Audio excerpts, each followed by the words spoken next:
Do that one dance, baby. That one dance.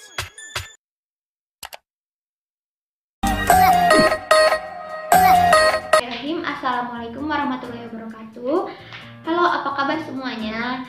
Saya Dara Dwi Lestari. Selamat datang di podcast kami. Walaupun podcast ini merupakan tugas kuliah, tapi kami harap apa yang akan kami sampaikan di sini bisa bermanfaat dan menambah wawasan kita tentang wirausaha. Khususnya tentang tema yang akan kita bahas, yaitu lingkungan pemasaran. Saya tidak sendiri, bersama narasumber kita pada hari ini yaitu Ajeng Maharani, mahasiswa STI Saanglandeng Garut. Kita akan menganalisis dan mendiskusikan bersama. Sebelum kita bahas lebih jauh, jadi apa sih lingkungan pemasaran itu? Perlu digarisbawahi sebelumnya bahwa lingkungan dan pemasaran itu adalah dua hal yang saling berhubungan. Kedua hal ini akan terintegrasi dengan tujuan yang sudah ditetapkan sebelumnya oleh kelompok atau individu. Jadi, lingkungan itu merupakan kondisi di sekitar yang memiliki keunikan, perbedaan, karakteristik, potensi, ancaman, dan manfaat yang berbeda-beda, di mana kondisi tersebut akan melahirkan timbal balik yang sesuai dengan apa yang terjadi.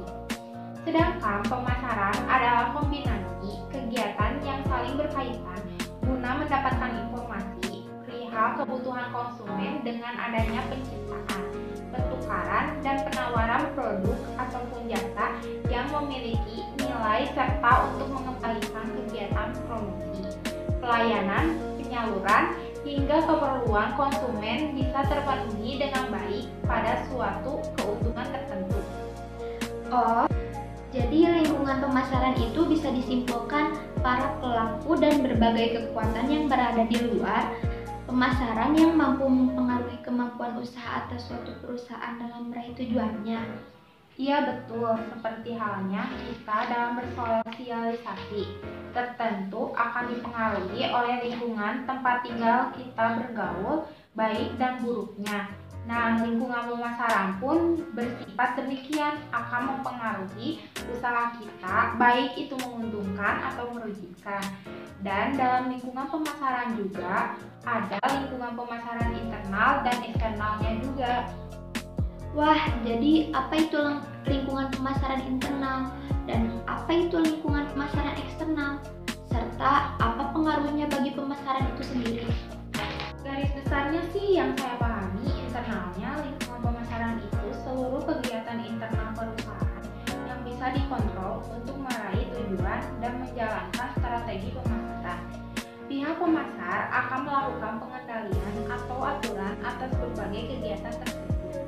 Ada 3 aspek yang ditekankan pada lingkungan pemasaran internal, yakni sumber daya organisasi atau kemampuan, kekayaan, dan posisi pasar, manusia atau kekuatan tenaga kerja, serta alat-alat manajemen dan teknologi atau sistem informasi, teknik operasional, dan organisasi. Lingkungan ini dikenal juga dengan bauran pemasaran atau 4P. Ada 4 kegiatan yang harus diperhatikan oleh seorang pemasar, yaitu 1 produk, 2 harga, 3 tempat, 4 promosi. Oh, bagian marketing kalau bahasa perusahaannya ya?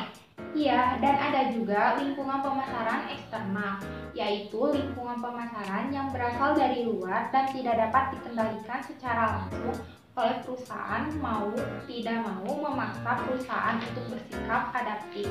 Artinya, perusahaan harus bisa menyesuaikan diri jika ingin tetap eksis di pasar. Sebenarnya, perusahaan yang terjadi di luar dapat menjadi peluang baik. Namun, jika tidak disikapi dengan tepat akan berdampak sebaliknya. Dan harus searah dengan aspek yang terdapat pada lingkungan makro dan mikronya.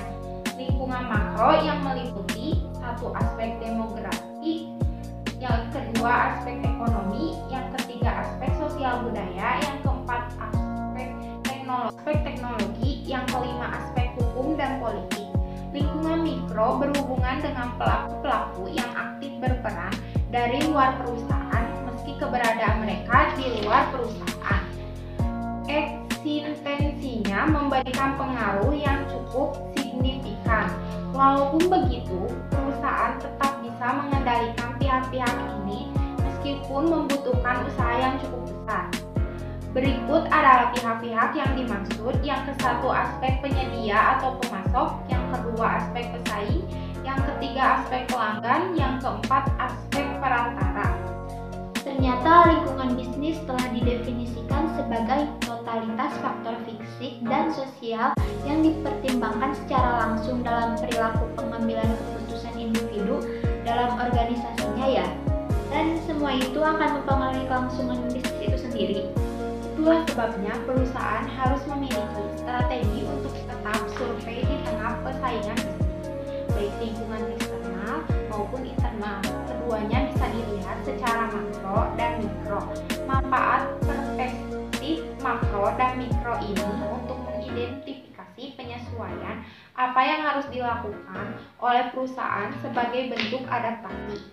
Apabila aktivitas pemasaran tidak disesuaikan dengan kondisi lingkungan, maka rencana perusahaan bisa berantakan. Disinilah tugas seorang pemasar untuk terus memantau dan mengidentifikasi apa yang terjadi di sekitar perusahaan, baik secara makro maupun mikro. Wah, terima kasih banyak Ajeng atas penambah wawasannya. Jadi, teman-teman, lingkungan pemasaran itu menjadi faktor penentu kesuksesan aktivitas pemasaran atau marketing sebuah perusahaan. Sebab di dalamnya terdapat berbagai macam pelaku dan unsur-unsur yang saling mempengaruhi satu sama lainnya. Semoga dengan kita memahami lingkungan pemasaran ini, kita bisa lebih tepat mengambil keputusan dalam berbagai tantangan wirausaha yang akan datang.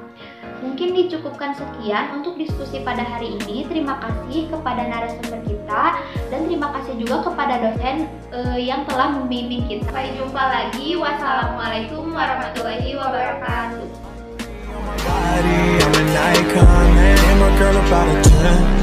I should fuck her in the Benz.